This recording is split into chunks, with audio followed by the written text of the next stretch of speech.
Baik, baik, baik. Kasih ya Bu. Mana? Udah mulai YouTube-nya? YouTube-nya mulai? Udah mulai ya. Bismillahirrahmanirrahim. Assalamualaikum warahmatullahi wabarakatuh. Alhamdulillah, assalatu wassalam ala rasulillah wa ala alihi wa sahbihi wa mawalah.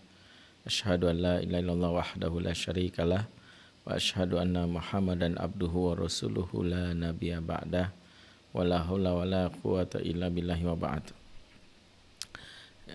Ikhwatul iman wa akhwatul muslimah, a'azakumullah jami'an, bapak-bapak, ibu-ibu semua, terkhusus buat jamaah dari Majelis Ta'lim Khairatul Nisa. Masih ada suara-suara ya. Di kesempatan siang hari ini alhamdulillah kita memuji Allah atas karunia-Nya, kita bisa hari ini bisa bersilaturahim dan bersua lewat media virtual alias online dalam kajian yang rutin kita adakan via YouTube untuk sementara ini dalam tema yang sudah kita bahas sebelumnya, yaitu masuk surga sekeluarga. Tema yang sejatinya kita harapkan menginspirasi kita agar bisa membawa seluruh anggota keluarga kita untuk bisa masuk surga bersama-sama. Inilah salah satu nikmat yang kita harapkan dari Allah, bagaimana bukan hanya diri kita yang diberikan surga oleh Allah, tapi juga pasangan kita dan orang-orang tercinta, termasuk anak dan keturunan kita, termasuk orang tua kita. Dan kita hari ini berbicara tentang bagaimana sekeluarga masuk surga, dimulai dari membuat suasana yang surgawi di dalam rumah. Suasana surgawi yang ada dalam rumah yaitu suasana yang dicerminkan dalam Al-Quran, gambaran tentang penduduk surga dalam serangkaian aktivitasnya, di mana penduduk surga sejatinya memiliki beberapa kegiatan dan beberapa ciri yang bisa menginspirasi kita bagaimana kita bawa kegiatan dan ciri itu di dalam kehidupan rumah tangga kita. Beberapa hal yang sudah kita bahas kemarin, yaitu bahwa yang namanya penduduk surga, mereka ya selalu mengucapkan salam, dan itulah kenapa pentingnya kita membudayakan salam di dalam keluarga kita, ya, ucapan yang sungguh-sungguh kita lontarkan. Yang kedua, bagaimana memberikan rasa aman. Sebagaimana kita tahu di surga tidak ada yang mendapatkan rasa sakit, ya, rasa tidak aman, tidak ada bullying, pembegalan, ya, atau mungkin pencurian atau mungkin KDRT, tidak ada sama sekali. Dan itulah ya kenapa tekad kita yang pertama kali untuk menciptakan suasana surga dalam rumah, sehingga kita membuat surga sebelum surga. Dan yang berikutnya hari ini kita bahas bagaimana kita belajar untuk layaknya penduduk surga yang Allah ceritakan dalam Al-Quran di surat Al-Hijr ayat 47. Perhatikan bagaimana Allah menyebutkan salah satu gambaran apa yang dialami oleh penduduk surga. Wa naza'na ma fi sudurihim min ghillin, dan kami cabut di dalam dada mereka, dari dada mereka, sifat ghillin, ya. Kami cabut dalam dada mereka yaitu sifat ghil. Makna umum dari sifat ghil kalau kita baca beberapa mu'jam atau beberapa kamus bahasa Arab adalah sifat-sifat negatif yang ada dalam dada manusia yang Allah cabut pada saat seseorang masuk dalam surga. Dengan kata lain, sifat ghil ini adalah sifat-sifat buruk atau perasaan-perasaan buruk yang tidak dimiliki oleh penduduk surga. Khususnya perasaan dendam, ya, perasaan iri, hasad, termasuk perasaan cemburu berlebihan. Makanya seseorang kalau sudah di surga tidak ada tuh ketika di surga seorang istri tiba-tiba melihat suaminya bergandengan tangan dan bidadari, kemudian naik darahnya, kemudian bersumpah serapah, kurang ajar, dulu di dunia sepakat untuk sehidup semati, nggak nikah lagi, di surga ternyata saya diduakan gitu ya. Kemudian merasa menyesal masuk surga. Tentu nggak begitu. Ya, seorang istri ketika mendapati suaminya berdampingan wanita lain yang tak lain dari surga, perasaan negatifnya sama sekali tidak ada. Termasuk di surga tidak ada perasaan yang mungkin selama ini orang-orang iseng menanyakan, Ada sebagian orang berkata gitu ya, sering saya dengar, kalau di surga begitu-begitu terus, nikmat terus, emang nggak bosen Ustadz? Ya itu kalau di dunia kita makan misalnya ayam ya sebulan pasti bosen, itu dunia, karena masih ada perasaan negil, perasaan negatif. Sementara di surga tidak ada yang namanya rasa bosan. Tidak ada satupun orang surga yang berharap, aduh kayaknya hidup nyantai banget di surga. Sedikit pengen juga merasakan adrenalin gitu, dibakar di api neraka. No, sama sekali nggak ada. Sama sekali seseorang ketika surga, perasaan-perasaan itu tidak muncul. Masuk perasaan seperti perasaan dendam yang Allah pastikan cabut. Tidak ada seorang ketika di surga kemudian berjumpa dengan mantannya, kemudian dia mulai ya mukanya memerah sambil menahan marah. Lah, kalau masuk surga juga nggak mungkin nih. Kalau tahu surga ada lu, mendingan gua nggak usah di surga. Nggak ada. Nggak ada seseorang ketika surga tiba-tiba menyesal gitu ketika ketemu mantan. Nyantai, perasaan itu nggak ada. Atau perasaan ya berdendam ya karena beda pilihan politik. Lu kan beda sama gua. Lu kan cebong, gua kampret misalnya, atau sebaliknya. Oh, nggak mungkin lu masuk surga, nggak mungkin. Ini perasaan-perasaan yang dimiliki oleh orang-orang di dunia. Di akhirat, di surga nggak ada. Makanya nggak ada tuh orang-orang yang mungkin membahas ya hal-hal yang terkait ya misalnya keburukan di masa lalu. Ya lu kan bos yang pernah mindahin gua mutasi ke Papua. Gara-gara itu gue sakit malaria ya, LDRan sama istri sampai istri akhirnya nggak tahan dan nggak cerai. Ini gara-gara lo. Nggak ada. Di surga kalaupun dipertemukan, mereka hanya dalam nuansa kebaikan dan nuansa energi dan emosi yang positif. Ini sekilas tentang gambaran penduduk surga. Dalam hal ini kenapa saya sampaikan tentang gambaran penduduk surga ini, mari kita coba telaah dan bedah sifat-sifat penduduk surga ini dalam rumah kita, yang intinya bagaimana kita memelihara perasaan negatif agar tidak menyeruak dan menyebar di dalam kehidupan keluarga kita. Ditandai dengan seringnya kita ya menyimpan dan merekam segala kesalahan yang dimiliki oleh pasangan hingga berujung kepada dendam. Perasaan-perasaan negatif ini seringkali kita nikmati, bahkan kita simpan ya. Dan ini sesuatu yang bahaya. Kenapa? Apalagi kalau akhirnya kita selalu mengungkit-ungkit kesalahan yang membuat akhirnya dalam setiap konflik tidak pernah maju itu yang namanya hubungan. Yang ada selalu merasa ya dirinya sebagai korban. Akhirnya nyebutinlah kesalahan. Kamu ingat gak seminggu yang lalu kamu ngomong apa? Ya mana buktinya? Capek aku mas ya. Kamu ingat gak 2 minggu yang lalu ngomong apa? Kamu ingat gak 3 minggu lalu? Kamu ingat gak awal nikah ya? Banyak lelaki yang tidak tahu kalau wanita ini ahli sejarah gitu. Sampai bisa detail, dan ini ahli sejarah di sini mungkin bisa jadi adalah sindiran. Betapa mungkin banyak wanita yang begitu mudah melontarkan ya kalimat-kalimat negatif atau yang dia rasakan kepada pasangannya, dalam hal ini dalam kehidupan rumah tangga. Nah, hal yang memang harus kita jaga, suasana surga dalam rumah itu akan hilang kalau kita tidak pernah move on, memaafkan yang namanya kesalahan dari pasangan kita maupun dari anggota keluarga yang lain. Ya, bayang-bayang tentang dosa-dosa dia kepada kita di masa lalu, sementara dia sudah bertobat, itu yang membuat suasana surga itu menjadi hilang, sehingga hubungan yang tadinya akrab menjadi tidak nyaman ya. Mulai dari misalnya suami yang mungkin dia kalau dia membahas sesuatu nanti paling diserang di sisi itu. Ya misalnya maaf gitu ya, seorang suami yang mungkin dia dulu pernah melakukan kesalahan seperti misalnya berselingkuh dengan seorang wanita dan dia sudah bertobat ya. Dalam hal ini seorang istri pasti terluka hatinya, dan karena mekanismenya dia tidak selesaikan, hanya mencoba minta maaf dan dirasa selesai, akhirnya memunculkan perasaan-perasaan negatif dari istri yang membuat dia curiga luar biasa. Curiga ini juga bagian dari ya perasaan-perasaan yang muncul dan itu ditunggangi oleh syaitan. Ya sehingga misalnya ketika suami ngomong sesuatu dibelokkan gitu. Saya suami ngomong, "Dek, gimana kalau mobil kita ganti deh ya, mobil Sienta." Langsung istri naik, "Oh, Sienta. Itu kan nama mantan kamu yang waktu itu kamu selingkuh kan, Sinta." Sengaja kan dibelesetin kan supaya mengenang mantan. Ya Allah, kok kamu gitu sih? Ya, kamu kok nggak begitu? Ya habis kamu kan udah langsung diungkapkan, kamu kan nggak tahu sakitnya.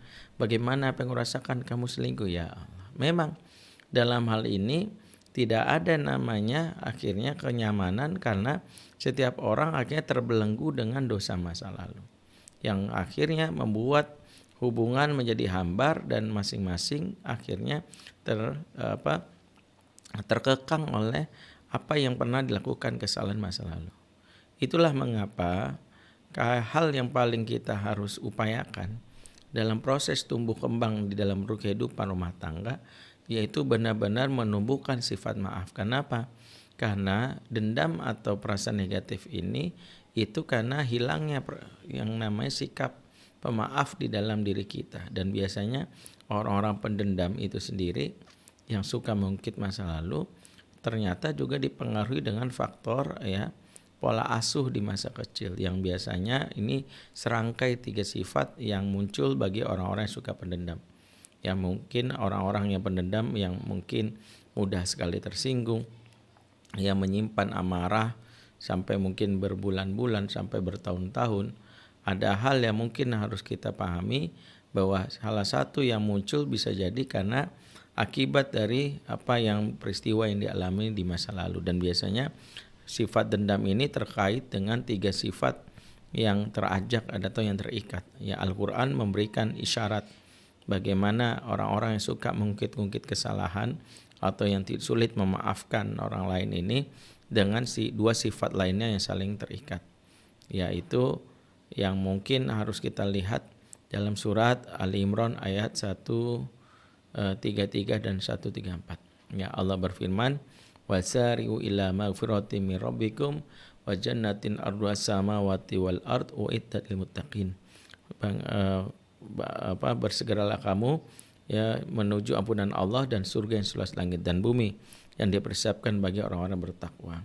Siapa itu orang bertakwa? Maka disebutkan alladzina yunfiquna fis sarai wad dharai wal kaziminal ghaiz wal afina 'anin nas. Itu orang-orang yang suka bersedekah di saat lapang dan sempit. Kemudian orang-orang yang suka menahan amarah dan orang-orang yang mampu memaafkan kesalahan orang lain, alias tidak mudah mendendam, mampu memaafkan kesalahan orang lain. Artinya benar-benar lapang dadanya, memaafkan tapi tidak diungkit-ungkit. Ini yang disebut maaf yang tulus. Nah, 3 sifat ini adalah ciri orang bertakwa yang saling terikat di dalam ayat ini. 3, 1 sedekahnya saat lapang dan sempit. Ini menunjukkan orang yang punya empati yang tinggi, yaitu orang yang benar-benar memiliki kepekaan emosi yang luar biasa, sangat empati. Ya, karena sedekahnya bukan hanya lapang tapi juga sempit. Bukan hanya lagi awal bulan tapi juga akhir bulan. Bukan hanya saat lagi berkelimpahan tapi juga berkekurangan. Bukan hanya saat situasi normal, bahkan saat pandemi aja dia juga sering bersedekah. Yang kedua, orang yang mampu menahan amarah, yaitu orang-orang yang tidak mudah mengungkapkan perasaan kesalnya dan spontanitas merusak. Dan yang ketiga, dia mampu memaafkan alias tidak dendaman, tidak mengungkit-ungkit kesalahan. 3 sifat ini terangkai. Dengan kata lain, orang yang empati tinggi adalah orang yang mampu menahan amarah dan memaafkan. Dengan kata lain, kalau ada orang yang mudah mengungkit kesalahan alias pendendam, adalah orang yang mudah marah dan adalah orang yang dalam tanda ini kurang empati alias pelit. Makanya beberapa hal sering ketika ada seorang ibu bercerita tentang maaf gitu, misalnya anaknya, misalnya bukan anak, taulah suaminya, Ustadz ya suami saya kok marah-marah mulu ya. Ustadz suami saya itu kok suka banget ya misalnya dendam banget ya. Maka sering saya bilang jangan-jangan suami ibu pelit. Langsung dia kaget. Kok Ustadz tahu? Ya emang biasa begitu. Tadi kan sudah kita bahas orang yang pelit, gampang marah dan pendendam. Mungkin kesalahan. Sebaliknya orang-orang yang mudah berbagi alias empati tinggi, maka dia adalah orang yang mampu menahan amarah dan dia tidak pendendam. Nah, dalam rumah tangga surgawi kadang kehidupan yang membuat tidak nyaman karena ada sifat-sifat yang muncul di kalangan kita, yaitu yaitu mudah sekali mengungkit-ungkit kesalahan karena kita memaafkan orang dengan sekedar di bibir saja, tapi hati kita belum lapang. Benar-benar kita tidak melega, tidak lapang dada gitu. Alamatus sudur ya. Dan itu kadang-kadang ucapan maaf itu hanya di bibir saja, dan itu hanya kadang lip service ya. Ya udah gue maafin lo. Ya udah maafin lo, tapi lu jangan sekali-sekali kemarin. Nah, itu bisa jadi menunjukkan bahwa belum sempurnanya sifat kita, karena kalau apalagi yang lebih fatal, karena salah satu pintu yang membuat seseorang itu mungkin kesalahan kalau lisannya ini sudah mulai kembali mengucapkan hal-hal yang buruk.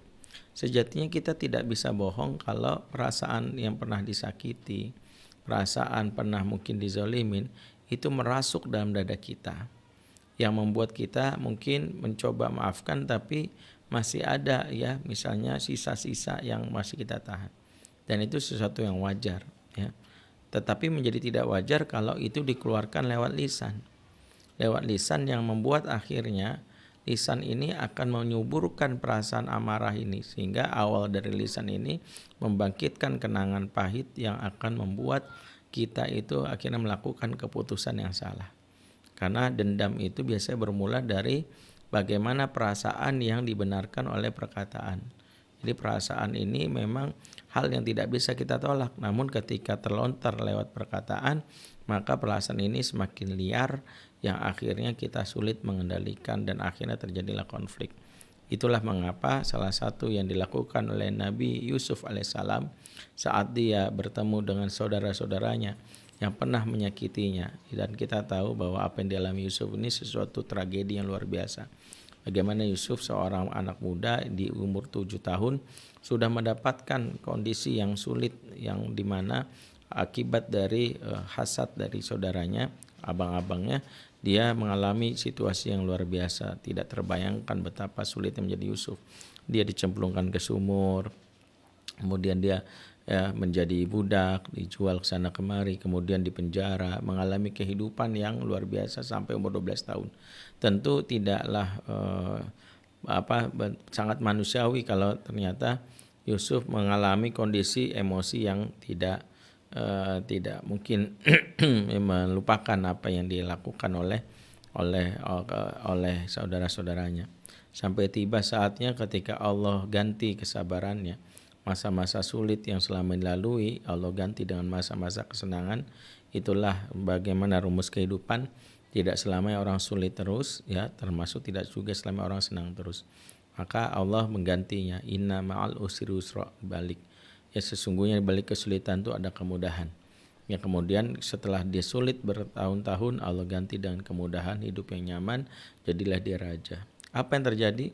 Allah menguji Yusuf. Ya, bagaimana, apakah dia layak menjadi seorang penduduk surga ya? Apakah dia layak menjadi seorang penduduk surga? Tentu seorang nabi adalah orang yang paling layak penduduk surga, tapi bagaimana sifat yang harus dimunculkan? Allah uji Yusuf ketika akhirnya berhadapan dengan saudara-saudaranya, yaitu kakak-kakaknya yang pernah menyakitinya, yang pernah menimbulkan luka batin, bahkan mungkin trauma. Disinilah hebatnya bagaimana Yusuf mengeluarkan sebuah kalimat yang menjadi isyarat bagaimana rumus mengendalikan dendam atau mengendalikan amarah yang berkecamuk. Apa kata Yusuf? La tathriba alaikumul yaum, hari ini tak ada caci maki untuk kalian. Yaghfirullahu lakum, semoga Allah ampuni kalian. Wa huwa arhamur rahimin, dialah yang Maha Pengasih di antara yang paling kasih. Menarik, Yusuf mengganti lisan yang buruk ini dengan kalimat menahan yang disebut la tathriba alaikum, hari ini enggak ada caci maki. Enggak ada. Pertemuan ini tidak membuat aku caci maki. Jadi benar-benar ditahan itu. Kenapa ini dilakukan? Karena Yusuf ingin mencegah pintu masuknya setan untuk memaksa mengungkit-ungkit kesalahan. Karena ada orang yang sebenarnya sudah memaafkan, ya dia sudah ikhlas, sudah move on, tapi begitu ketemu dengan seseorang yang pernah menyakitinya, muncul tuh salah satu yang dilakukan setan adalah sebutkan kesalahannya. Maka keluar kalimat, lu ingat gak sih? Nah, dari ingatan yang dikuatkan itu setan juga memasukkan unsur perasaan marah, kadang ada prasangka masuk, ya kadang-kadang ada sesuatu yang sebenarnya biasa saja, akhirnya kita ikut-ikut jangan-jangan ya, sampai ada seorang anak bilang jangan-jangan nih aku nih bukan anak mama. Ketika beberapa kali mungkin diomelin, kemudian akhirnya setan masuk, mungkin muncul perasaan jangan-jangan aku bukan anak mama, buktinya kulit aku aja beda sama mama. Padahal sebenarnya enggak, tapi orang kok lagi marah disebutkan itu. Sampai lu kaget, kok kamu bisa berasumsi gitu? Ya aku selama ini ngerasa aja aku diomelin mulu. Ingat gak mama bla bla bla bla. Nah itu tadi. Jadi masuklah pintu tadi. Nah makanya kenapa lisan ini menjadi salah satu pagar yang penting. Sehingga seseorang yang bisa mengendalikan marah termasuk dendam adalah orang yang mampu menjaga lisannya untuk tidak masuk dalam perangkap setan menyebutkan kesalahan-kesalahan. Karena itulah awal dari konflik yang kadang-kadang tidak kita sadari. Tar dulu nih, masih ada suara ibu, siapa ibu? Oke, alhamdulillah, makasih. Itu yang harus dipahami. Yang harus dipahami adalah itulah juga kenapa baginda Nabi SAW, kalau kita lihat betapa luas, betapa inilah memang penghulunya surga. Ya kita tahu bahwa baginda Nabi SAW mendapatkan surga tertinggi, yaitu adalah surga wasilah, jannatul wasilah, ya, setingkat di atas surga Firdaus, ya jannatul Firdaus, yaitu dialami oleh yang namanya Rasulullah. Salah satunya inilah akhlaknya Rasul saat beliau kembali ke kota Mekah untuk menaklukkan Mekah, ya dalam peristiwa Fathu Mekah. Peristiwa ini kita tahu di mana Rasul saat peristiwa ini langsung berhadapan dengan orang-orang yang pernah menyakitinya, orang-orang yang pernah melakukan hal-hal yang di luar prasangka manusia, ya dizolimi Rasul, dilempari kotoran unta, bahkan hendak dibunuh. Saat itu orang-orang sudah berasumsi bahwa Muhammad dengan pasukannya 10.000 itu akan membantai kita, habislah kita. Maka saat itulah Rasulullah ya mendatangi dan tidak ada peperangan. Dan inilah salah satu model yang dilakukan Rasul, peperangan atau penaklukan tanpa adanya pertumpahan darah. Saat itu mereka semua menyerah dan saat itu Rasul berhadapan dengan orang-orang yang dulu pernah menyakitinya. Disitulah Rasul melakukan seperti apa yang dilakukan oleh Nabi Yusuf, yaitu bagaimana Nabi Yusuf mengucapkan kalimat yang itu diulang kembali oleh Rasul, yaitu kalimat yang sama seperti yang Rasulullah ya Nabi Yusuf lakukan. Apa kata Rasulullah? La tathriba alaikumul yaum, hari ini tak ada caci maki untukmu. Yaghfirullahu lakum, semoga Allah ampuni kamu. Wa huwa arhamur rahimin, adalah yang Maha Pengasih dan Terima paling kasih. Ya antum jami'an tulaqo, kalian tuh bebas ya. Jadi dibebaskan. Ini menarik. Dari kacamata ilmu psikologi ternyata memang salah satu konsep menahan diri dari hal yang menimbulkan dendam adalah lisan sebagai pagarnya.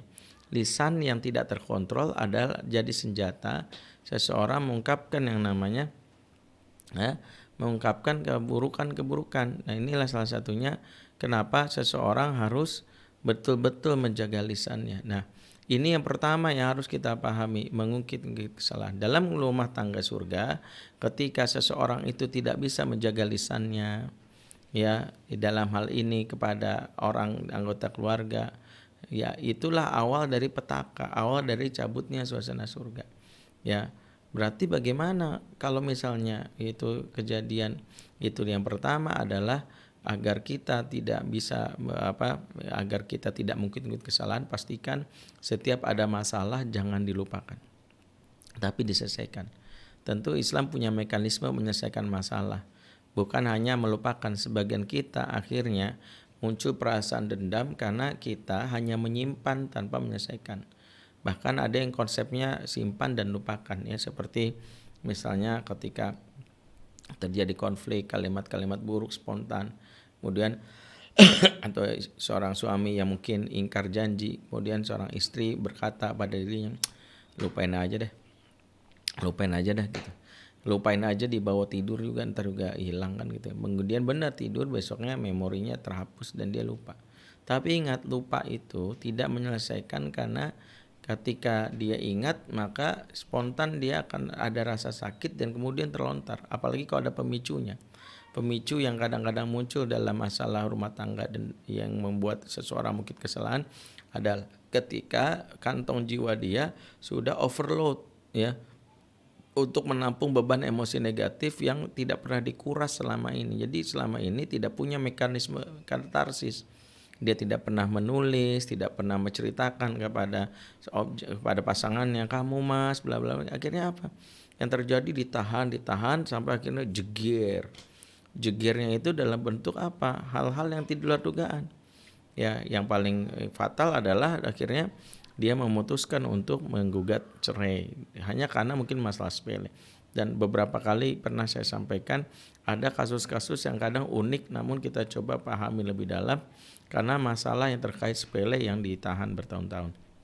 Contoh pernah kami tangani seorang ibu di daerah Bekasi ya, suaminya seorang buruh pabrik yang menggugat cerai suaminya gara-gara nggak dibeliin martabak telur. Ini kan kalau menurut kita sepele banget, masa martabak telur doang bisa bikin cerai. Ternyata setelah diurai bagaimana sang ibu cerita suaminya pagi itu ya sedang dulu BBM ya dengan seorang yang dicurigai sebagai wanita ya, dan dia merasa ini BBM-nya ini sesuatu yang tidak biasa ya, makanya dia udah punya perasaan was-was. Kemudian ketika suaminya dapat kerja shift malam dari mulai shift sore ya, dari jam 12 katanya sampai jam 1 sampai jam 9 malam. Kemudian ketika jam 9 ditelepon ya, mas di mana? Kata suaminya, ini baru jalan pulang ya, sebentar lagi juga nyampe rumah. Apa sih? Enggak apa-apa, cuma ngecek aja. Suami lantas mengatakan, oh dek kamu doyan martabak telur yang di pinggir jalan itu enggak, sebutlah mereknya. Oh iya doyan banget mas, mau dibeliin enggak? Ya mau lah, aku juga lagi lapar. Ya udah. Nah biasanya kata sang istri, biasanya perjalanan dari rumah itu paling lambat tuh setengah jam sampai dari pabrik ke rumah. Semacam macetnya itu kalau ada kejadian itu biasanya setengah jam. Paling ya biasanya paling lambat itu ya, kalau standarnya biasanya 10 sampai 15 menit. Namun sudah setengah jam enggak juga tuh. Ditelepon lagi tiba-tiba, mas di mana? Sebentar lagi tungguin, ini jalan nih macet gitu. Sampai jam 10 belum nyampe kan cemas, kesel, ditelepon. Ujung-ujungnya adalah merasa ya Allah mas di mana sih, nggak diangkat-angkat ya, jam 10:30 juga belum datang, sampai akhirnya teleponnya mati. Antara kesel dan sebel akhirnya sang istri ketiduran di ruang tamu. 11:30 datanglah si suaminya ya, dan dia bawa kunci cadangan rumah. Begitu di rumah, begitu buka pintu dimasukkan motor, kemudian dia ngeliat istrinya tidur di ruang tengah dan dia nggak bangunkan. Ya udah biarin, langsung dia masuk ke kamarnya langsung tidur. Si istri semua pura-pura tidur. Begitu tahu suaminya mau tidur ya pakai selimut, keselnya memuncak. Dibuka selimutnya, disitulah mulai caci maki. Martabak telurnya mana? Sedangkan enteng ya saya bilang, aduh lupa. Lagi juga udah malam, nggak ada. Udah besok aja ya. Disitulah istri nggak bisa menahan lisannya. Disitulah jebel dia. Kamu tuh bener-bener deh mas. Ya, kamu ingat gak kemarin ngomong apa? Ya langsung diungkap semuanya, semua. Sampai awal nikah dia membuat akhirnya istrinya, aku nggak tahan deh kayak gini deh. Udah capek aku, udah kita cerai deh gitu. Keluarlah kalimat itu sampai suami kaget, ya cuma martabak telur doang, kira-kira gitu. Di situ ternyata bukan martabak telurnya, gerobak di belakangnya ini kadang-kadang nggak diprediksi. Dan itu bermula dari mana? Sifat yang dimulai dari perilaku ini biasanya dimulai dari kebiasaan melupakan. Nah karena itulah kenapa jangan membuat api dalam sekam, jangan menyimpan bon waktu di dalam rumah yang kita seringkali melupakan. Kalaulah kita menyelesaikan, pastikan menyelesaikan dengan prinsip sudah lapang gitu. Ya, karena salah satu isyarat kita masih yang namanya menyimpan amarah atau dendam itu kalau kita begitu ngingetnya rasa sakit kita ada. Tidak ada tuh pemakluman atau mencari 1001 alasan. Oh beda kalau sekiranya kita bilang ketika kita ingat kita langsung bilang, tapi dia sekarang udah berubah. Insya Allah enggak, itu setan. Nah itu beda. Tapi kalau begitu ingat itu tiba-tiba kita jadi enggak mood ya. Kemudian kita jadi malas masakin buat dia, bahkan keinginan banget tuh bikin kopi campur sianida gitu ya. Nah ini kalau kita perhatikan bermuara dari mana? Tentu bermuara dari perasaan dendam. Inilah kenapa kalau kita ingin menjaga supaya kehidupan rumah tangga kita dalam hal ini tidak menyimpan bom waktu, pastikan ketika ada konflik atau masalah selesaikanlah dengan ya segera ajak ya menyelesaikan ya. Yang kedua adalah kalau kita menghadapi masalah dan kesalahan, pastikan ya muncullah jiwa kita. Kalau dia belum bisa memperbaikinya, minimal kita memaafkannya dengan tulus. Di mana memaafkan itu kita benar-benar mencoba untuk mengingat-ingat kebaikan dia. Ingat, di balik hal-hal yang membuat kita marah, lebih baik kita bangun, karena amarah ini bisa terusir, dendam ini bisa terusir kalau sejumlah kebaikan dia sering kita ingat dan lebih banyak daripada kesalahan-kesalahan dia. Salah satu hal yang buruk yang seringkali dialami oleh seorang wanita adalah sulit untuk membuang atau menghapuskan amarah dan dendam ya, karena kita ini jarang merecord atau mengingat kebaikan-kebaikan pasangan selama ini. Kita ini lebih mudah merekam atau merecord, bahkan mengingat keburukan-keburukan pasangan, dan itu sengaja kita tulis lewat mana? Lewat media atau tulisan ya. Dan itu kita tulis sampai kita membaca ulang. Dan ini sejatinya ada beberapa yang mengatakan positif untuk sementara, namun kalau kita belum selesai akan membuat luka batin itu semakin menganga. Makanya Al-Quran memiliki panduan, yang panduan ini penting untuk bisa kita praktekkan. Panduan yang dalam Al-Quran itu dalam surat Al-Baqarah ayat 237. Ya, buat para ibu-ibu, Allah berfirman dalam ayat ini ya, wala tansaul fadla bainakum, jangan lupakan kebaikan di antara kalian. Ayat ini mengingatkan jangan lupakan kebaikan di antara kalian. Ini isyarat bahwa dalam hal ini biasakan kita ya mengingat kebaikannya dibandingkan keburukannya. Dan ayat ini kalau boleh bisa kita pahami, sebenarnya ini ayat tentang adab setelah bercerai ya. Tapi tidak ada salahnya kalau ayat ini kita praktekkan selagi kita dalam kehidupan rumah tangga, termasuk mencatat hal-hal yang positif. Ya, kalau saya selalu memberi sebuah saran kepada siapapun yang berjalin rumah tangga, sediakanlah buku diari atau handphone atau laptop yang isinya catatan kebaikan pasangan dari awal nikah sampai sekarang. Benar-benar dicatat, Bu. Ibu-ibu yang mungkin menyimak atau bapak, silakan benar-benar mencatat. Hal yang sederhana aja, misalnya pagi ini dia masakin nasi goreng untukku padahal aku lagi capek banget ya. Kita catat itu tanggalnya sekian. Itu akan membuat kita mudah untuk mengusir perasaan-perasaan negatif yang memicu tadi kesalahan-kesalahan dia. Nah, ini yang seringkali yang tidak kita praktekkan, bahwa mengingat kebaikan adalah salah satu isyarat penting bahwa setan seringkali membuat kita akhirnya bertengkar dengan pasangan, khususnya para ibu kepada suaminya, karena setan lagi kita marah memutuskan memori kebaikan kita akan pasangan, yang muncul malah keburukannya. Makanya benar-benar dicatat agar saat marah itu muncul, terpiculah kita karena kecewa hari ini pas ulang tahun pernikahan kok dia malah lupa ya. Ya, nah setan tuh biasanya langsung tuh memasukkan tuh memori memori buruk, kan setan sangat berkepentingan kita cerai. Maka dibisikkan, alah bisa jadi dia sudah punya tuh wanita lain tuh, kan langsung kita prasangka. Langsung kita mikir bener juga ya, coba akhirnya kita cek handphonenya, curiga kan, akhirnya masuklah perangkap setan alladzi yuwaswisu fi sudurin nas waswas, dalam dada kita. Akhirnya merasa suami ini pantesan sama ini dandan ya, bukan untuk aku, ternyata untuk wanita lain. Coba cek handphonenya, begitu di handphonenya diperiksa ya ada kalimat hey say, tuh kan saya siapa nih ya, padahal bisa jadi saya ini ada temannya namanya Saiful kan gitu ya, suaminya apa temannya Saiful atau Sayuti, kita langsung curiga loh langsung. Nah, inilah cara salah satu syarat setan mengrusak rumah tangga. Makanya kalau kita mendapatkan rasa kesal yang akan mengundang ya keburukan yang kita ingat, mungkin kesalahan itu, mulailah dengan cara apa? Mulailah dengan melihat daftar kebaikannya. Bayangkan kalau daftar kebaikannya itu banyak, yang dari awal nikah setiap detik kita catat sampai ribuan, maka hari itu dia mengesalkan ya, tapi dia sudah kita menghapusnya dengan kebaikan yang ibarat kata hari ini engkau melakukan sesuatu ibarat setetes najis tapi terhapus dengan air samudra, kan begitu. Makanya kenapa buat para ibu penting dari sekarang catat benar-benar catat yang inilah yang metodologi yang diajarkan dalam surat Hud 114, innal hasanat yudhibna sayiat, sesungguhnya kebaikan yang banyak itu akan mengusir keburukan. Jadi memori-memori yang buruk itu terusirnya karena adanya memori-memori yang baik. Dan inilah salah satu problem yang seringkali dialami oleh sebagian besar kita dalam rumah tangga, seringkali mungkin kesalahan karena menyimpan memori yang buruk. Ya, dan ini terutama warning buat perempuan. Sampai-sampai Rasulullah mengingatkan ya, khususnya buat perempuan, kata Rasulullah ya, berkata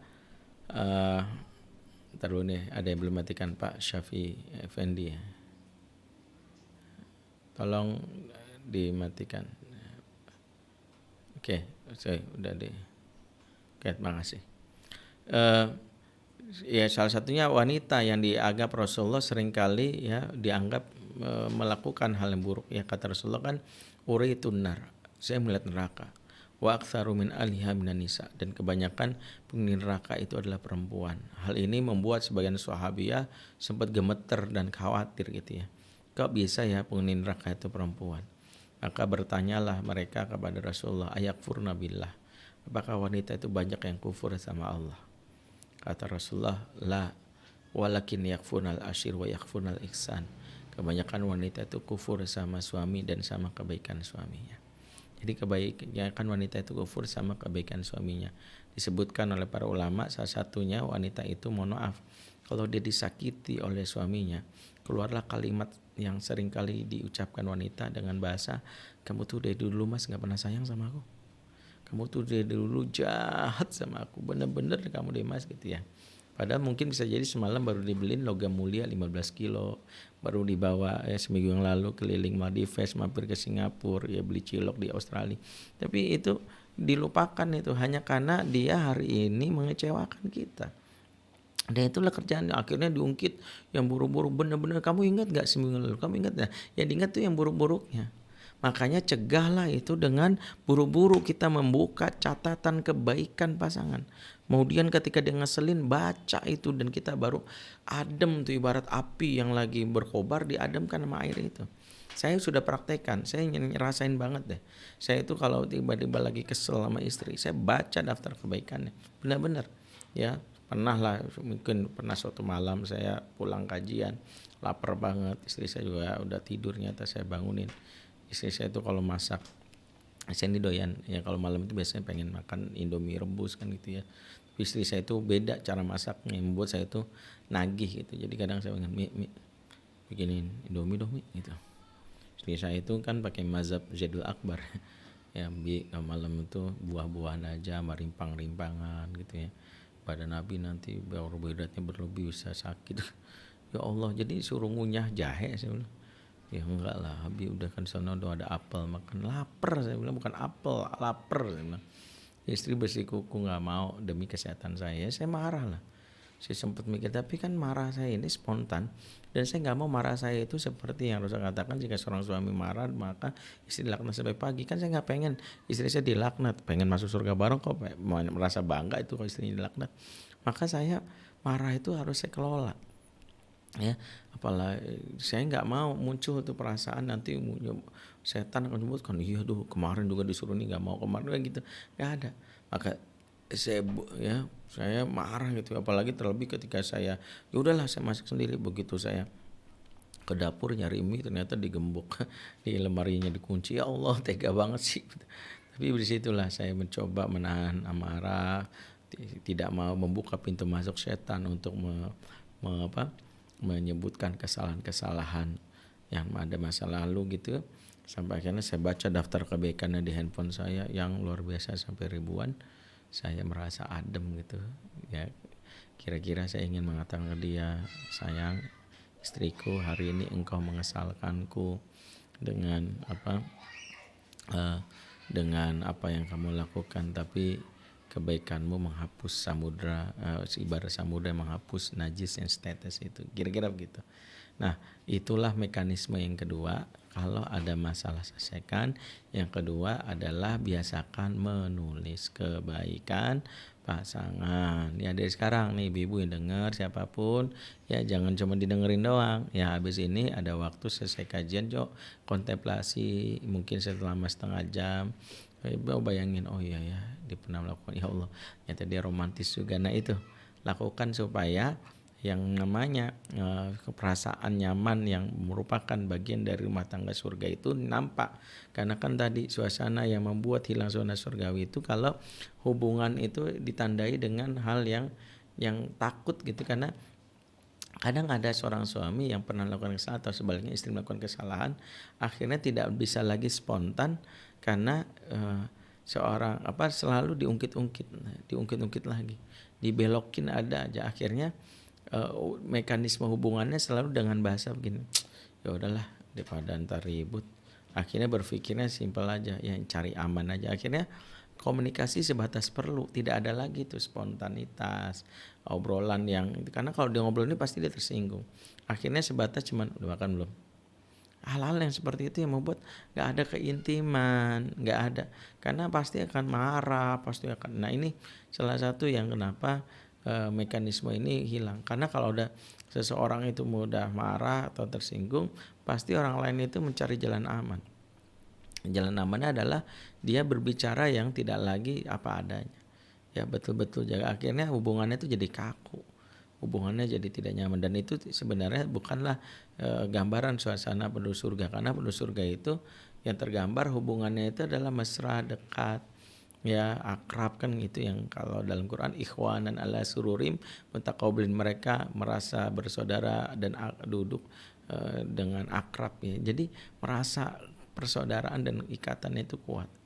Ini yang kedua. Jadi mengungkit kesalahan itu juga salah satu hal yang buruk yang akan membuat yang namanya hubungan itu menjadi mungkin kesalahan itu ditandai dengan ketidakmauan kita untuk menulis kebaikannya. Dan yang ketiga, dan ini juga hal yang menjaga supaya dendam itu tidak kita munculkan dalam rumah tangga, itu adalah menumbuhkan sikap empati. Karena sekali lagi tadi sudah dibahas, empati, menahan amarah dan memberi maaf adalah 3 sifat yang terikat. Kalau empatinya hilang, maka gampang marah, gampang dendam. Makanya orang-orang yang gampang dendam itu empatinya biasanya lemah. Empatinya itu sedikit. Orang yang bisa cuek, ya berbaginya itu mungkin kalau ada perlunya aja menjelang pemilu. Nah, menjelang pilkada, berbagi deh ini mau lumayan. Tapi kalau lagi masa pandemi dia nggak ada hal seperti ini. Nah, kenapa saya sampaikan ini? Agar ibu-ibu yang ingin memberikan yang namanya mengusir perasaan amarah dan dendam ini dalam diri, tidak mungkin kesalahan itu diusir sendiri dengan perasaan yang muncul ditandai dengan seringnya berbagi. Nah, makanya sedekah itu jangan disepelekan. Manfaat sedekah itu kalau kita lihat memang sangat mujarab untuk masuk membersihkan hati-hati kita yang kotor. Itulah kenapa dalam surat At-Taubah ayat 103 Allah berfirman, ya, khudz min amwalihim shadaqatan tutahhiruhum wa tuzakkihim biha. Ambillah sebagian dari harta mereka itu sedekah. Apa manfaat sedekah? Sedekah itu akan membersihkan dan mensucikan jiwa mereka. Jadi membersihkan harta dan mensucikan jiwa. Jadi kotornya perasaan kita dendam itu karena tidak ada ya proses cleansing, dan proses cleansing itu lewat sedekah. Jadi paksakanlah berbagi di situasi sulit, karena itulah yang akan membuat hati kita bersih. Makanya kalau ada yang bertanya bagaimana saya menghapuskan dendam, ya, salah satunya adalah dengan banyak sedekah. Dan sedekah yang terbaik adalah sedekah di situasi sulit. Situasi sulit ini bisa dibagi dua, ya, makanya dalam Quran disebutkan alladzina yunfikuna fis-sarai wad-dharra, ya, yaitu orang-orang besar di saat lapang dan sempit. Jadi bukan di saat lapang doang, tapi saat dharra, di saat sulit. Saat sulit ini menjadi dua. Pertama, ya, rutinkan sedekah meskipun kita berkekurangan. Ya, gaji dikurangi setengah karena masa pandemi, tapi sedekah ke anak yatim jangan berkurang. Sedekah ke majelis taklim yang kita rutin jangan berkurang, tetap. Ya, ada berarti karena kita sudah komitmen bersih hati. Yang kedua, dan ini mungkin sedekah itu termasuk kepada orang yang pernah menyakiti kita. Nah, inilah salah satu sedekah terbaik kalau ingin tidak ada dendam. Kalau ingin supaya kita nggak punya dendam sama pasangan kita, ya, maka salah satunya sering berbagi sama dia, timbulkan cinta.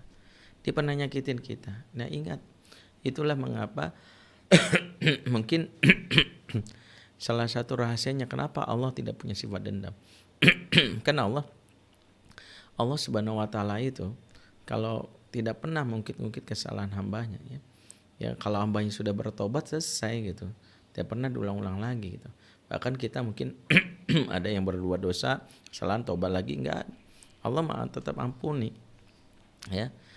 Bahkan yang menarik adalah Allah memberikan hadiah. Orang-orang berbuat dosa, ya, kemudian bertobat dikasih hadiah. Kalau kita kan sebatas udah minta ini, enggak dikasih hadiah, ya.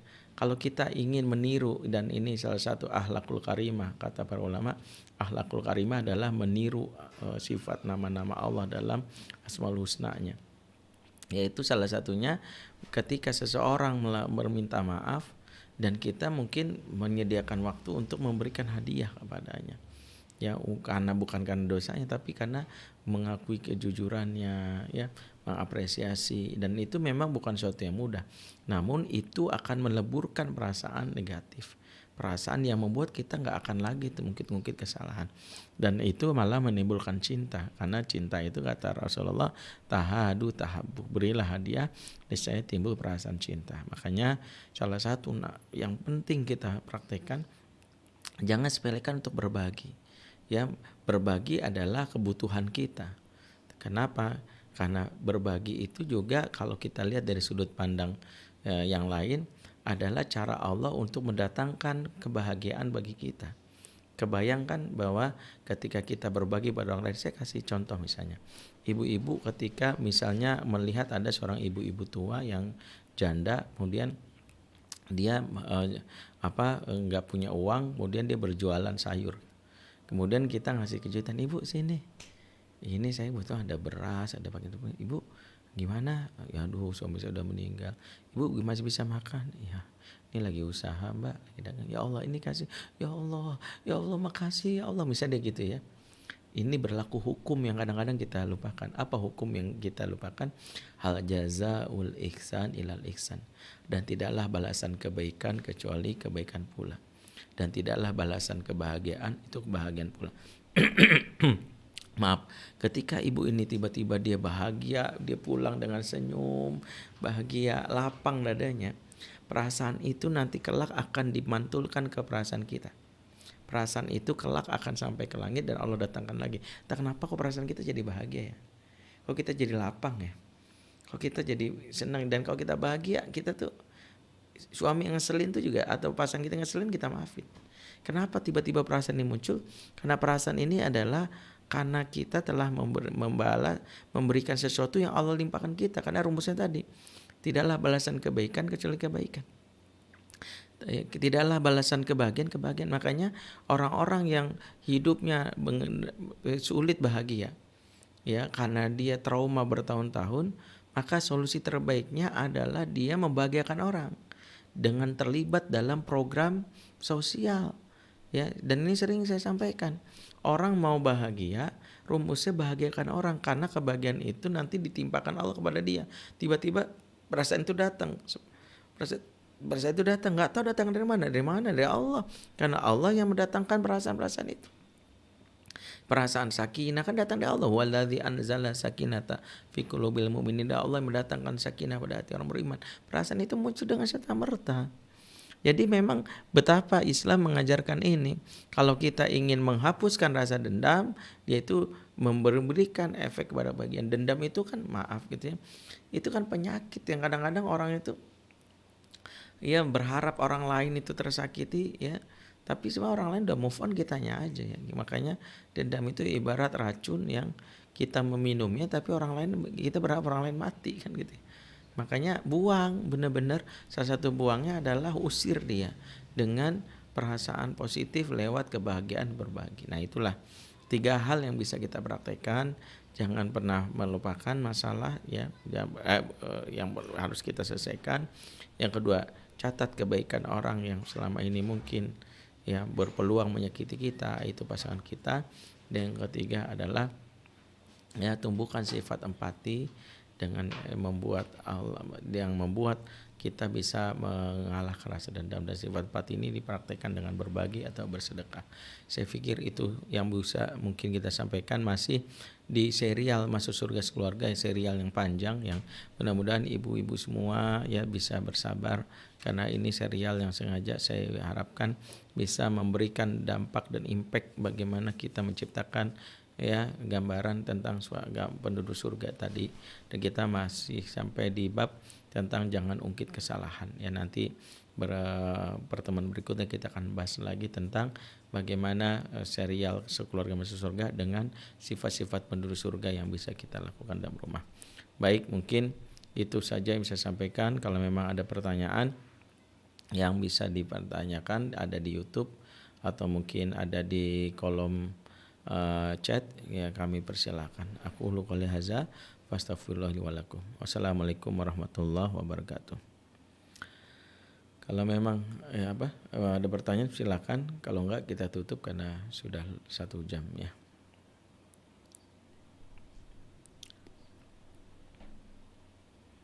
Ya, silakan. Ada?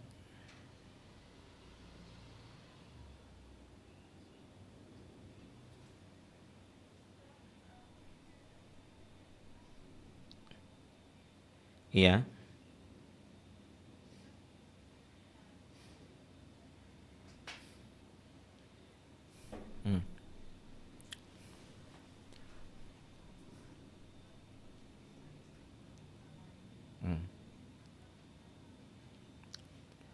Iya. Ini memang bukan sesuatu yang mengungkit, tapi karena kita belum sampai kepada penyelesaian. Penyelesaian memang untuk mengatasi masalah itu, memang kalau ibarat penyakit, kita harus melalui luka berdarah-darah layaknya operasi, kadang harus diamputasi, kadang kita harus mengalami sakit. Nah, ini yang kenapa saya bilang seringkali ada suami melakukan perselingkuhan, misalnya berhubungan dengan wanita lain, kita masih pakai pendekatan yang menghindari dari luka. Akhirnya kita anggap lupakan gitu mungkin, atau ada mekanisme yang kadang-kadang kita mendapatkan obat placebo atau apa. Misalnya gini, ketika suami bilang begini, aku janji aku gak akan ulangi lagi misalnya.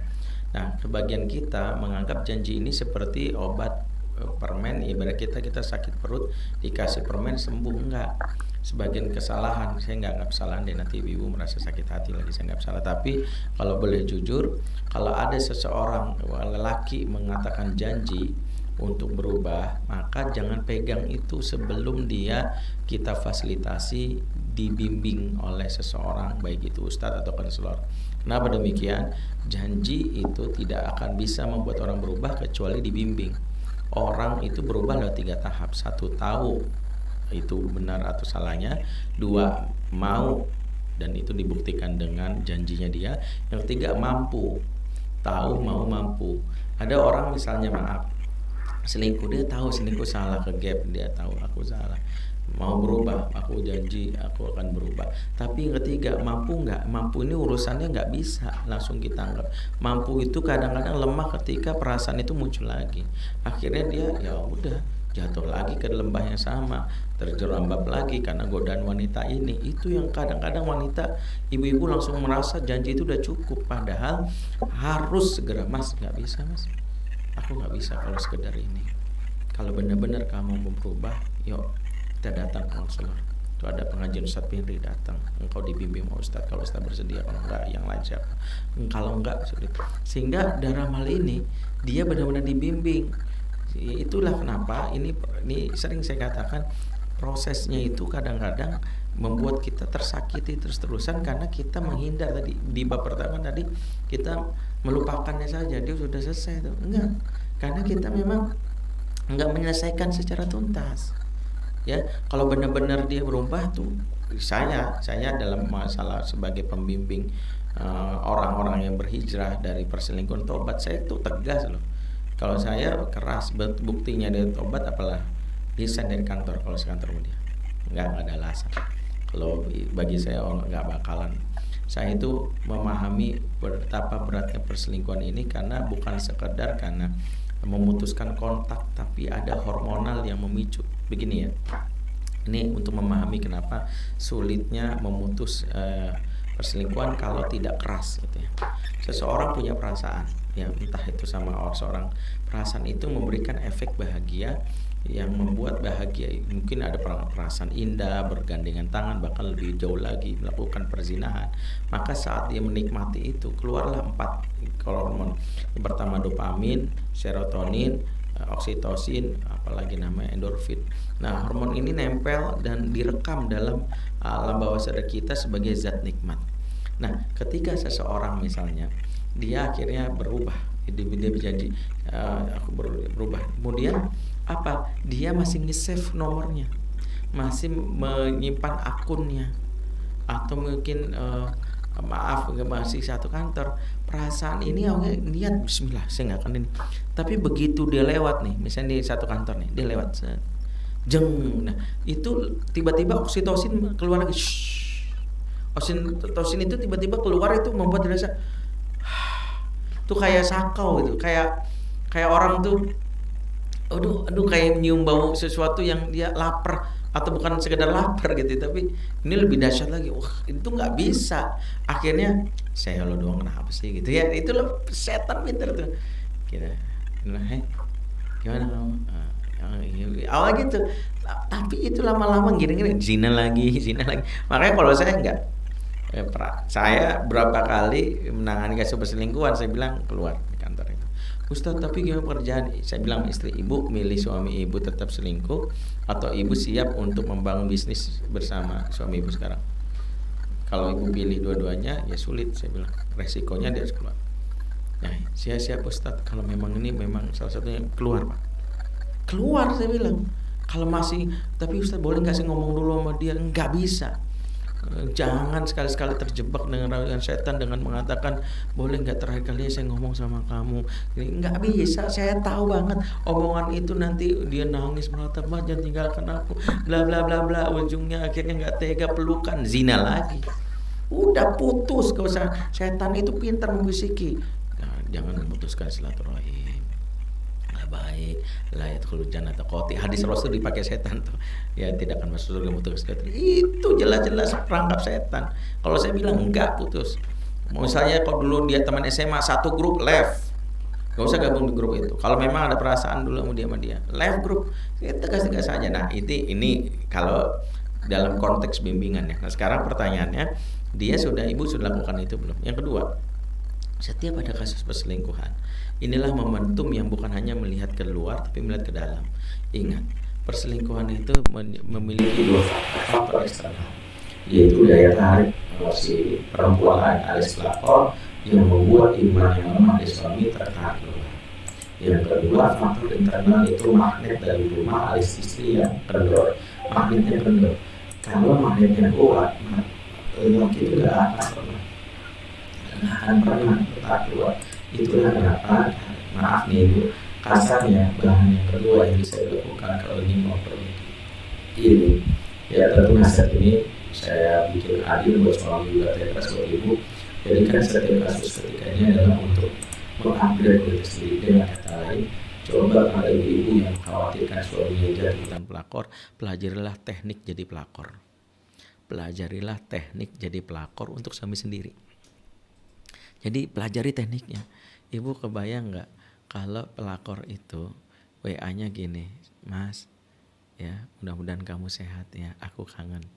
Sementara ibu, Mas pulang jangan lupa bawa beras, martabak telur dibawa. Aku juga tuh mau kasih bakso, awas lu jangan sampai lupa.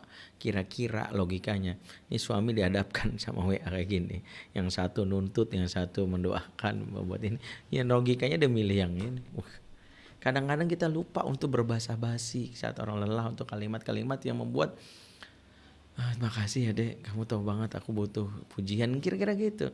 Makanya 3 yang bisa ibu upgrade kalau ingin melihat ini dari kacamata upgrading. Dan kalaupun terjadi namanya perceraian, saya nggak katakan ini ibu mengalami situasi sulit ketika perceraian, maka yang ketiga ibu nggak akan pernah rugi. Kenapa? Karena ibu mengupgrade diri itu karena Allah.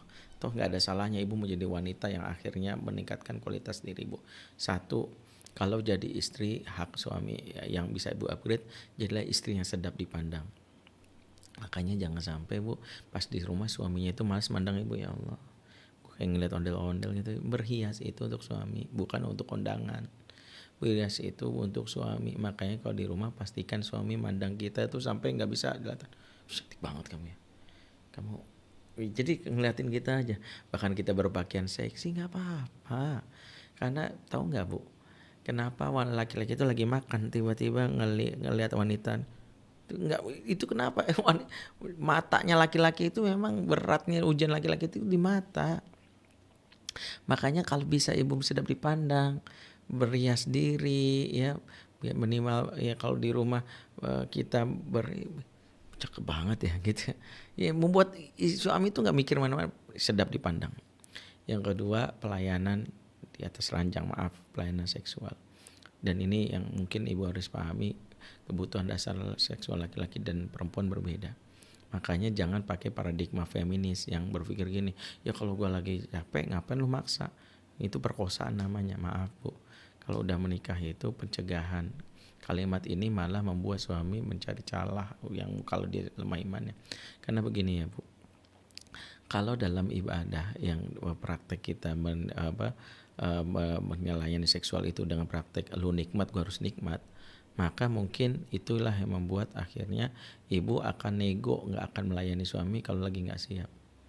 Padahal yang ibu rasakan ketika ibu nggak siap pun, maaf nih saya ngomongnya agak kasar tapi saya harus ngomong ini, nggak ada bahasa lain, kasarnya tinggal ngangkang doang, tapi membuat suami tidak berpikiran lain dengan wanita lain, dia puaskan syahwatnya, ibu sudah mencegah suami dari perbuatan buruk. Makanya ini menjadi suatu hal yang harus dipahami. Kenapa hadis-hadis tentang seksual itu banyak?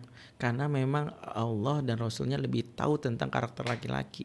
Karena hormon seksual itu mendesak itu luar biasa tinggi. Jangan sekali-kali kita kamu, aku lagi capek. Kasarnya ini malah membuat laki-laki imajinasinya kemana-mana, rusak. Ya akhirnya muncullah peluang lain. Kenapa saya ngomong gini? Saya banyak nanganin kasus begini. Makanya saya bilang begini, buat para ibu-ibu, ya jangan memandang dengan kalimat ya lu masa lu doang yang puas, gue yang puas ya. Kalau kita lagi capek tiba-tiba dia birahi, ya lakukan aja mas gitu ya. Aku maaf nggak bisa melayani, tapi yang jelas dia bisa mengeluarkan syahwatnya, udah selesai. Toh kita nggak ada ruginya dalam hal ini. Toh kita jadi pahala, itu yang kedua. Nah yang ketiga, seorang istri mengupgrade supaya bagaimana memenuhi kebutuhan ego. Suami itu butuh dipuji, diapresiasi, dimintain izin, dan sering saya sampaikan pentingnya minta pendapat. Kalau kita ada S3 ya, suami baru S1, jangan merendahkan suami, Allah so tahu gitu. Jangan tanya menurut kamu gimana mas, dan hal-hal itu penting termasuk minta izin. Jangan minta izin tapi mas aku boleh ke mall nggak? Sekarang dari mana? Udah di mall. Itu bukan minta izin. Itu namanya for your information, I'm at the mall. Itu yang sering terjadi. Jadi pentingnya ibu-ibu benar-benar menghargai. Nah itu yang penting bagaimana. Jadi bukan mengungkit-ungkit. Kalau tadi saya pikir ibu benar, ibu sedang mencari solusi sekarang. Tapi solusi ibu haruslah tuntas, stepnya harus jelas. Itu yang penting saya sampaikan buat ibu. Mudah-mudahan ya pembahasan ini sengaja saya persingkat karena pembahasan selingkuh lain waktulah kita akan detail membahasnya dari mulai ujung awal sampai akhir yang mengatasi perselingkuhan ya. Wallahu a'lam bishawab. Baik, kalau ada lagi silakan.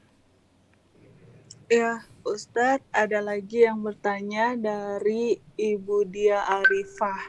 Assalamualaikum warahmatullahi wabarakatuh. Ustadz, izin bertanya tentang sedekah. Jika lewat daring, apakah akan berbeda dengan langsung? Mengingat kita tidak lihat yang dibantu. Terus yang kedua, bertanya lagi tentang jangan meluapkan dengan lisan jika ada kemarahan agar tidak semakin membesar. Misal lewat tulisan, apakah ini sama memperbesarnya seperti lewat lisan? Jazakallah. ya. Ibu yang melakukan Allah Subhanahu wa taala, yang pertama, sedekah itu tidak penting apakah orang lain tahu atau tidak. Itu yang harus kita pahami. Sedekah itu intinya adalah kita memberikan kepada hak orang lain, bahkan yang terbaik yang sembunyi-sembunyi. Ya, bagaimana kita tahu banyak sekali riwayat-riwayat para ulama misalnya yang misalnya sedekah sembunyi-sembunyi untuk diberikan kepada orang lain tanpa orang lain itu harus tahu. Justru nilainya benar-benar murni sisi Allah. Kalau kita sekedar tahu orangnya, ya itu orang lain tahu di kita malah merusak. Ya, tapi pastikan kalau kita ingin memberi ke sebuah lembaga yang amanah. Karena lembaga yang amanah itu yang tentu akan kita jadikan sebagai standar ya, dan kita bisa dapat laporannya. Jadi masalah yang paling penting mana yang lebih baik memberi langsung atau lewat daring atau lewat itu, yang jelas yang terbaik yang paling ikhlas. Yang paling ikhlas itu yang kita nggak perlu menyebut-nyebutnya lagi kepada kebaikan kita itu. Yang jelas kita sudah lupakan dan sudah sampai, itu paling utama itu sedekah yang terbaik, sedekah yang benar-benar memberikan efek kepada orang. Yang kedua, bagaimana dengan meluapkan perasaan. Pertama, meluapkan perasaan itu pada dasarnya dibolehkan, tapi tentu dengan mekanisme yang tepat. Pastikan dalam meluapkan perasaan itu kita dalam kondisi yang tidak termasuki amarah sehingga setan menumpang di dalamnya. Ingat, meluapkan amarah itu mekanismenya ada, yang kita bisa misalnya kita bisa memberi kesempatan kita untuk tenang, terus nanti kita baru mulai renungkan, nanti baru kita sampaikan ya dengan cara yang tenang, namanya iMessage. iMessage itu misalnya kita alih-alih mengatakan kamu tuh benar-benar deh Mas nyakin, kita bisa setelah tenang kita bilang, Mas jujur deh aku tadi pagi kecewa banget. Boleh, itu lebih tenang sehingga orang lain mudah itu mencerna ya apa yang kita sampaikan. Nah, sementara kalau meluapkan amarah disampaikan lewat non-verbal, lewat tulisan, justru riset yang disampaikan beberapa ahli di Amerika, malah riset texting itu malah makin merusak. Texting pada saat marah itu membuat mekanisme kontrol kita tuh hilang, karena kita nyerbu terus dengan tulisan tanpa membaca balasan dia. Kita serbu gitu, karena kita hanya ungkapkan marah doang. Nah itu sama saja. Makanya pastikan mau texting ataupun sifatnya verbal itu disampaikannya saat kita tenang. Intinya berikan jeda supaya setan tidak menunggangi itu ya, setan tidak menunggangi. Kalaupun kita misalnya sudah termasuk itu, fokuslah kepada kemarahan hari ini, bukan mengungkapkannya kepada apa yang terjadi masa lalu. Putuslah hubungan kita dengan apa yang terjadi masa lalu. Ingat, apa yang kita alami hari ini dengan pasangan kita harus kita putuskan dengan dia di masa lalu, karena dia yang sekarang beda dengan dia yang dulu. Kan manusia itu mengalami evolusi ya bukan evolusi dalam teorinya Darwin, maksudnya perubahan ya, revolusi atau evolusi istilahnya, dia mengalami perubahan ya mungkin dia perubahan itu artinya tergantung mindset kepalanya, isi kepalanya, itu juga dipengaruhi oleh apa yang diterima selama ini ya. Wallahu a'lam bishawab ya, silakan langsung.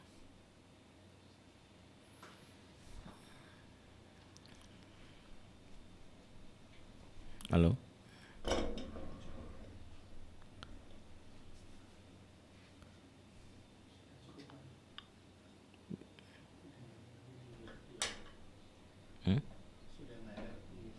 Baik, kalau nggak ada kita tutup ya. Gimana? Iya Ustadz, sudah habis pertanyaannya. Baik, ibu-ibu juga bapak-bapak yang menyaksikan tayangan ini dimanapun Anda berada, insya Allah kajian kita yang rutin yang sejatinya dilakukan di Musola Al-Ikhlas di Puri Bintaro Jaya sektor 9 ini harus kita lakukan lewat online.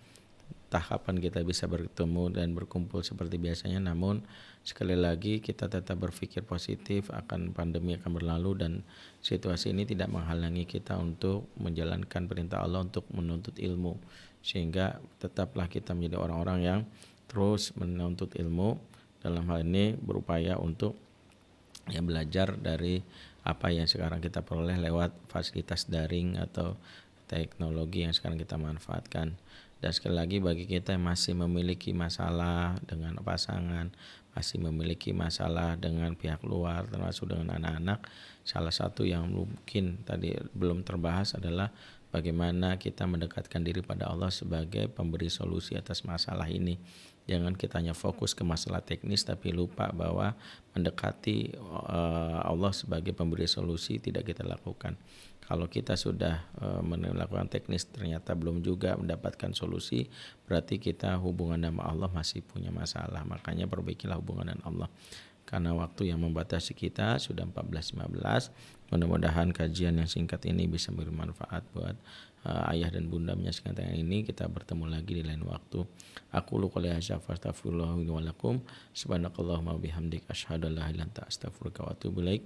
Assalamualaikum warahmatullahi wabarakatuh.